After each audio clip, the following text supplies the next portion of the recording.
दोस्तों आदाब, मैं मुदस्सिर अहमद, चीफ एडिटर रोज़नामा आज का इनकलाब शिमोगा। दोस्तों आज हम बात करने जा रहे हैं 20 लाख करोड़ के स्पेशल इकनॉमिक्स पैकेज के सिलसिले में। आज सुबह से हिंदुस्तान के तमाम सोशल मीडिया पर, वेबसाइट्स पर और मीडिया पर इस बात का चर्चा जारी है कि हिंदुस्तान की हुकूमत आम और ख़ास लोगों के लिए, ख़ास लोगों के लिए 20 लाख करोड़ रुपये का ख़ास पैकेज मंजूर कर रही है। लेकिन ये 20 लाख करोड़ का पैकेज हकीकत में क्या है और किस तरह से लोगों तक पहुंचेगा और इसका लोगों को कितना फ़ायदा होगा, हम अगले चंद मिनटों में आपके सामने पेश करेंगे।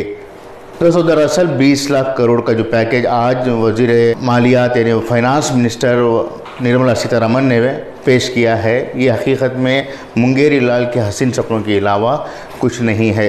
पहले ही मोदी हुकूमत ने 1.70 लाख करोड़ रुपए का पैकेज आम लोगों के लिए जारी करने का ऐलान किया था, लेकिन आज तक 1.70 लाख करोड़ रुपए का इस्तेफादा लोगों तक नहीं पहुंचा है। यहाँ तक कि जो स्टेट्स को, जो रियासतों को जीएसटी का इनका हिस्सा मिलना चाहिए था, वो हिस्सा भी अभी तक नहीं मिला है। जबकि फाइनेंस सेक्रेटरी इस सिलसिले में कहते हैं कि हमने अभी तक कैलकुलेशन नहीं किया है कि कौन सी रियासत को कितना हिस्सा जाएगा और किस रियासत से कितना हिस्सा जीएसटी का इनके ख़जाने में जमा हुआ है। जब एक फाइनेंस सेक्रेटरी और फाइनेंस डिपार्टमेंट इस तरह का बेतुका जवाब देता है तो अंदाज़ा लगाइए कि 20 लाख करोड़ छोटी अमाउंट नहीं होती, छोटी रकम नहीं होती। 20 लाख करोड़ रुपए का इतना बड़ा फंड ये लोग कहाँ से जमा करेंगे और कैसे खर्च करेंगे और किस पर खर्च करेंगे, इनके पास कोई बेसिक प्लानिंग नहीं है। इस सिलसिले में निर्मला सीतारमण से जब सहाफ़ियों ने सवाल किया कि आप इतनी बड़ी रकम का कैसे जमा करेंगे, तो उन्होंने साफ अल्फाज में कहा है कि इस पर अभी हम लोग वर्क कर रहे हैं, ये तो बस ऐलान है, इस पर काम आहिस्ता आहिस्ता किया जाएगा। जैसे ही मुल्क में लॉकडाउन नाफिज किया गया था, उसके बाद वज़ीर ख़जाना ने ऐलान किया था कि मुल्क के अवाम को राहत पहुंचाने के लिए इनकी हुकूमत 1.70 लाख करोड़ रुपए का ख़ास पैकेज जारी करने जा रही है और इसका फ़ायदा आम लोगों तक पहुंचेगा।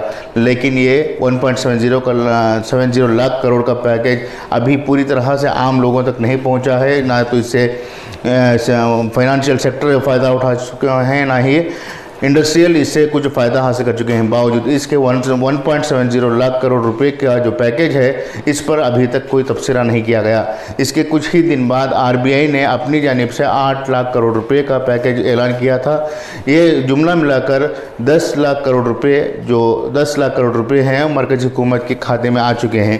अब जो निर्मला सीतारमण ने बताया है, इसके मुताबिक सिर्फ 10 लाख करोड़ रुपए का पैकेज ही ये ऐलान करने जा रहे हैं। लेकिन ये 10 लाख करोड़ रुपए कहाँ से आएंगे और किस तरह से वो मैनिपुलेट करेंगे, किस तरह से लोगों को पहुंचाएंगे, इस पर भी इनके पास कोई प्रोजेक्ट नहीं है।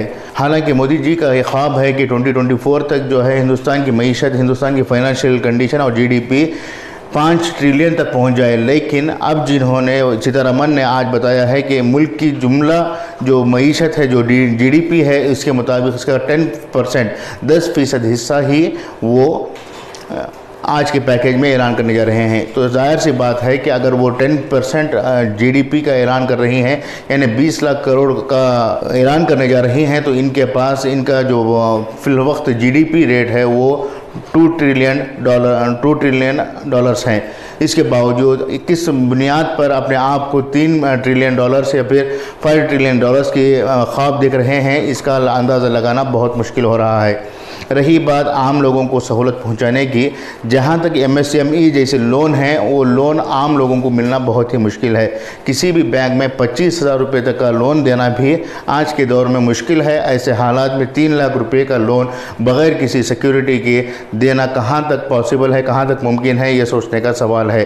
हिंदुस्तान की हुकूमत के मातहत आने वाले कई स्कीमें पहले ही आम लोगों को सहूलतें देने के लिए, क़र्ज़े देने के मंसूबे रखती हैं, लेकिन बैंक इन क़र्ज़ों को जारी करने के लिए हमेशा से कतराते रहे हैं। पहले ही हुकूमत के पास एक ऐसा मंसूबा भी है जिसमें कहा गया है कि महज आधार कार्ड की बुनियाद पर 10 लाख रुपए का लोन बग़ैर किसी सिक्योरिटी के दिया जा सकता है।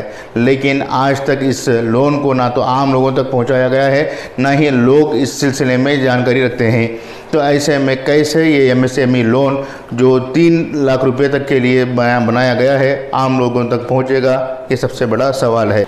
इसके बाद निर्मला सीतारमण ने 10% TDS को बढ़ाकर 25% TDS को रिटर्न्स में शामिल किया है। इसमें भी एक बड़ा धोखा है। बताया जाता है कि माहिरीन का कहना है कि अगर 25% TDS फाइल करने के लिए कहा जाता है या रिटर्न्स मिलता है तो टैक्स पेयर को लाजमी तौर पर 10% जिस तरह से पहले वो पे करता था उसी तरह से पे करना होगा। इससे भी इनकम टैक्स पेयर को नुकसान ही होगा। हालांकि TDS जैसे मामले को सेंट्रल मिनिस्टर के ज़रिए से ऐलान करवाने की ज़रूरत नहीं थी, बल्कि इस ऐलान को मामूली सेक्रेटरी लेवल के अफसरान भी कर सकते थे।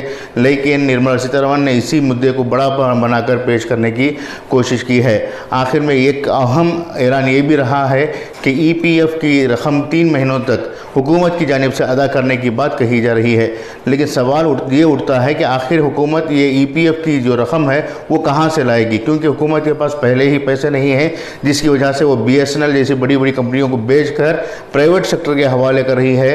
इंडियन रेलवे को किराए पर देने के लिए आज सेंट्रल हुकूमत तैयार है। तो ऐसे में EPF की 3 महीनों की जो रकम है वो कैसे अदा करेगी, कहाँ से अदा करेगी, ये भी बहुत बड़ा सवाल है।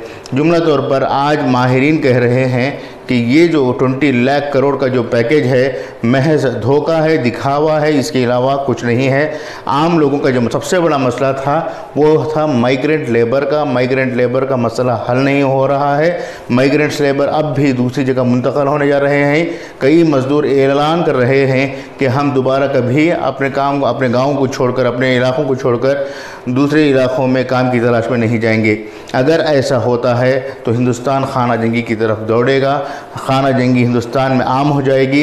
इससे खून रेजी, क़त्ल व गारतगिरी जराइम बढ़ने लगेंगे। इन हालात में हिंदुस्तान की मईशत को एक काबिल हाथों के हाथों पहुँचाना था, लेकिन आज मुल्क की मईशत काबिल हाथों में होने के बजाय महज छुपा छुपी के खेल खेलने वाले सियासतदानों के हाथ में पहुंच गया है, जिसकी वजह से आने वाले दिनों में हिंदुस्तान की मईशत पूरी तरह से तबाह हो सकती है और मुल्क के हालात बर्बाद हो सकते हैं।